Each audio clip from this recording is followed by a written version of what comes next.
مردے کی آخری پکار جو وہ بول نہیں پاتا۔ مرتے وقت انسان اپنے گھر کے کن لوگوں کو یاد کرتا ہے اور کیا کہتا ہے؟ مرتے وقت آنکھیں کیوں کھل جاتی ہیں؟ آئیے اس کے بارے میں سنتے ہیں۔ بسم اللہ الرحمن الرحیم۔ اللہ تعالیٰ نے قرآن مجید میں موت کو اجل سے تعبیر فرمایا ہے۔ اجل کے معنی ہے کسی چیز کا مقرر وقت جو کسی قیمت پر نہ ٹلے۔ موت ایک ایسی حقیقت ہے کہ جس کا انکار کسی کے لیے بھی ممکن نہیں ہے۔ ہر ایک جانتا ہے کہ ایک دن اس کی دنیاوی زندگی کا تسلسل یقیناً ختم ہو کر رہے گا، اور جب اس کی موت کا وقت آئے گا تو دنیا کی کوئی طاقت اور اعلیٰ سے اعلیٰ سائنسی اسباب وسائل اس کو موت سے نہ بچا سکیں گے۔ قرآن مجید کی سینکڑوں آیتوں میں موت، حشر اور جنت و دوزخ کی تفصیلات کا ذکر کیا گیا ہے، اور لوگوں کو اس اٹل حقیقت کے لیے تیار رہنے کا حکم فرمایا گیا ہے۔ چند آیت ملاحظہ فرمائیے کہ ہر جان موت کا مزہ چکھنے والی ہے، اور تمہارے اجر پورے کے پورے تو قیامت کے دن ہی دیے جائیں گے۔ بس جو کوئی دوزخ سے بچا لیا گیا اور جنت میں داخل کیا گیا وہ وقتاً کامیاب ہو گیا، اور دنیا کی زندگی دھوکے کے مال کے سوا کچھ بھی نہیں۔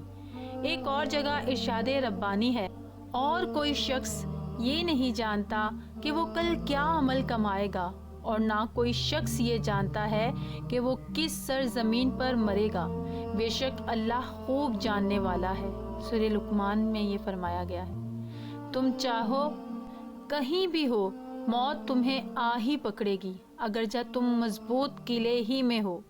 پھر جب ان کو مقرر وقت آ پہنچا، وہ نہ ایک گھڑی پیچھے ہو سکتا ہے اور نہ آگے بڑھ سکتا ہے۔ اور تم اس مال میں سے جو ہم نے تمہیں عطا کیا اللہ کی راہ میں خرچ کرو، قبل اس کے کہ تم میں سے کسی کو موت آ جائے۔ پھر وہ کہنے لگے، اے میرے رب، تو نے مجھے تھوڑی مدت تک کی مہلت اور کیوں نہ دے دی کہ میں صدقہ و خیرات کر لیتا اور نیکوکاروں میں سے ہو جاتا۔ اور اللہ ہرگز کسی شخص کو مہلت نہیں دیتا جب اس کی موت کا وقت آ جاتا ہے، اور اللہ ان کاموں سے خوب آگاہ ہے جو تم کرتے ہو۔ یہاں تک کہ جب ان میں سے کسی کو موت آ جائے گی تو وہ کہے گا، اے میرے رب، مجھے دنیا میں واپس بھیج دے تاکہ میں اس دنیا میں کچھ نیک عمل کر لوں جسے میں چھوڑ آیا ہوں۔ ہرگز نہیں، یہ وہ بات ہے جسے وہ بطور حسرت کہہ رہا ہوگا، اور ان کے آگے اس دن تک ایک پردہ حائل ہے جس دن وہ قبروں سے اٹھائے جائیں گے۔ لیکن اس کے مقابل یہ بھی ایک عجیب حقیقت ہے کہ موت جتنی زیادہ یقینی ہے اتنی ہی لوگوں میں اس سے غفلت اور عدم تو پائی ہوئی جاتی ہے۔ حتیٰ کہ مجلسوں میں موت کا ذکر تک ناپسند کیا جاتا ہے۔ یہ غفلت ایمانی تقاضے کے بالکل برخلاف ہے۔ مومن کی شان یہی ہے کہ وہ کثرت سے موت کو یاد کیا کرے، اور جہاں تک ممکن ہو آخرت کی تیاری کے لیے ہر وقت فکر مند رہنا چاہیے۔ قرآن مجید کی سینکڑوں آیتوں میں موت، حشر اور جنت اور دوزخ کی تفصیلات کا ذکر کیا گیا ہے، اور انبیاء کرام کی بعثت کا اہم ترین مقصد بھی یہ تھا کہ انسان کو اس کے اصلی اور دائمی وطن سے آگاہ کر کے وہاں کی دائمی نعمتوں کا اسے مستحق بنا دیا جائے۔ اس حوالے سے چند احادیث پاک ملاحظہ فرمائیے کہ حضرت ابو ہریرہ رضی اللہ تعالی عنہ سے روایت ہے کہ رسول اکرم صلی اللہ تعالی علیہ وسلم نے فرمایا، لذتوں کو ختم کرنے والی چیز یعنی موت کو زیادہ یاد کرو۔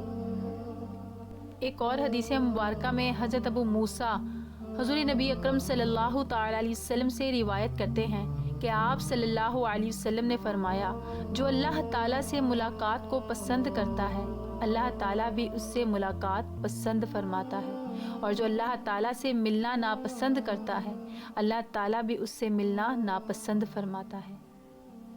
ایک اور حدیث مبارکہ میں فرمایا گیا کہ حضرت ابی بن کعب رضی اللہ تعالی عنہ سے روایت ہے کہ جب رات کا تہائی حصہ گزر جاتا تو حضور نبی اکرم صلی اللہ تعالی علیہ وسلم اٹھ کھڑے ہوتے اور فرماتے، اے لوگو اللہ تعالیٰ کو یاد کرو، اے لوگو اللہ تعالیٰ کو یاد کرو۔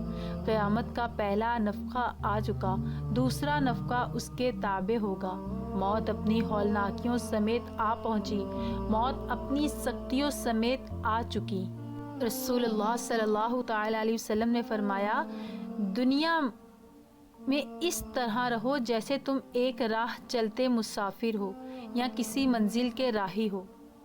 حضرت عبداللہ بن عمر کہتے ہیں، جب شام ہو جائے تو صبح کا انتظار نہ کرو، اور جب صبح ہو جائے تو شام کا انتظار نہ کرو، اور بیماری سے پہلے صحت کو اور موت سے پہلے زندگی کو غنیمت سمجھو۔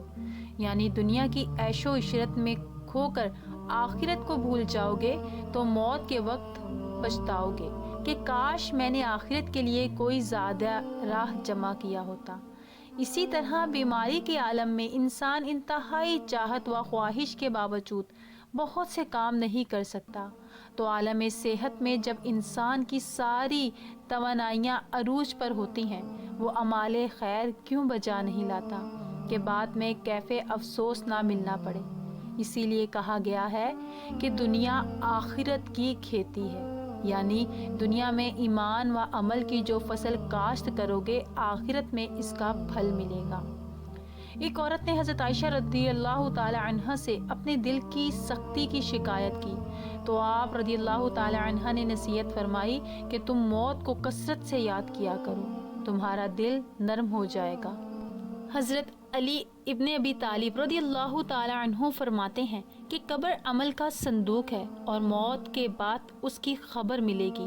حضرت عمر بن عبدالعزیز کا معمول تھا کہ وہ علماء کو جمع فرما کر موت، قیامت اور آخرت کا مذاکرہ کیا کرتے تھے۔ پھر ان احوال سے متاثر ہو کر سب ایسے پھوٹ کر روتے تھے گویا کہ اس کے سامنے کوئی جنازہ رکھا ہوا ہو۔ موت کو یاد کرنے کے بڑے فوائد ہیں۔ علماء سیوطی لکھتے ہیں کہ بعض علماء سے منقول ہے کہ جو شخص موت کو کثرت سے یاد کرے اس کو اللہ تبارک و تعالیٰ 3 باتوں کی توفیق مرحمت فرماتا ہے۔ نمبر 1، اگر اس سے کوئی گناہ ہو جائے تو وہ جلد از جلد توبہ کر کے گناہ معاف کروانے کی کوشش کرتا ہے کہ کہیں توبہ کے بغیر موت نہ آ جائے۔ نمبر 2، موت کو یاد کرنے والا حرص تمام مبتلا نہیں ہوتا، بلکہ جو کچھ بھی اسے میسر ہوتا ہے اسی پر راضی رہتا ہے، اور یہ قناعت ہے اسے طبعی سکون اور دلی راحت عطا کرتی ہے، اور یہ سوچتا ہے کہ تھوڑی بہت زندگی ہے، جس طرح بھی گزر جائے گزار لیں گے، زیادہ کی فکر کرنے سے کوئی فائدہ نہیں۔ نمبر 3، موت کو استحصال رکھنے والا شخص جب عبادت کرتا ہے تو پوری دل جمائی کی وجوہات ہوتی ہے۔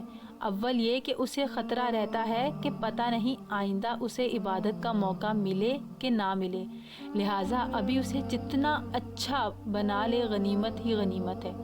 دوسرا یہ کہ آخرت کی یاد کی وجہ سے اسے عبادت پر ملنے والے عظیم اخروی بدلے کا کامل یقین ہوتا ہے، جس کی بنا پر اسے عبادت میں وہ کیف و سرور نصیب ہوتا ہے جو الفاظ میں نہیں بیان کیا جا سکتا۔ ایک عربی شاعر کہتا ہے، ترجمہ: میرے دوست، دنیا کے آرام اور راحت سے دھوکے میں مت پڑنا، اس لیے کہ عمر ختم ہو جائے گی اور عیش جاتی رہے گی۔ جب تم کسی جنازے کو اٹھا کر قبرستان لے جاؤ تو یقین کر لینا کہ اس کے بعد تمہیں بھی ایسے ہی اٹھا کر لے جایا جائے گا۔